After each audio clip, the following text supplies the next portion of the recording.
বকেয়া বেতন ভাতা নিয়ে দ্বন্দ্বের জেরে বরিশালের জুতা উৎপাদনকারী প্রতিষ্ঠান ফরচুন শুজ লিমিটেড কোম্পানির কারখানায় হামলা ও ভাঙচুর করেছেন শ্রমিকরা।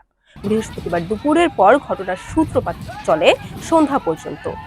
এ সময় কারখানার নিরাপত্তার দায়িত্বে থাকা আনসার সদস্যরা শ্রমিকদের লাঠিপেটা করলে অন্তত 4 শ্রমিক আহত হন। তবে শ্রমিকেরা দাবি করছেন আনসার সদস্যরা তাদের উপর গুলি চালিয়েছেন। আহত শ্রমিকেরা হলেন মোহাম্মদ আরাফাত, তামিম, রাফসান ও মেহেদি হাসান। তাদের বরিশালের শেরে বাংলা মেডিকেল কলেজ হাসপাতালে ভর্তি করা হয়েছে। হামলার সময় শ্রমিকদের ছেঁড়া ইটের আঘাতে ইউনিয়নের থানার পরিদর্শক মোস্তাফিজুর রহমান, 4 জন আনসার সদস্য সহ বেশ কয়েকজন আহত হয়েছেন। নগরের কাউনিয়া এলাকায় বিসিক শিল্পনগরীতে অবস্থিত ফরচুন শুজ কারখানায় হামলার ঘটনা ঘটে।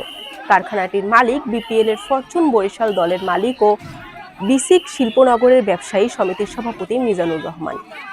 শ্রমিকদের উপর লাঠিপেটা ও গুলিবর্ষণের ঘটনায় তীব্র নিন্দা জানিয়েছে বাংলাদেশের সমাজতান্ত্রিক দল বরিশাল জেলা শাখা। সংগঠনটির নেতারা দ্রুত শ্রমিকদের বেতন ভাতা দেওয়ার জন্য পরিষদের কাছে দাবি জানিয়েছেন। Barishal dot news.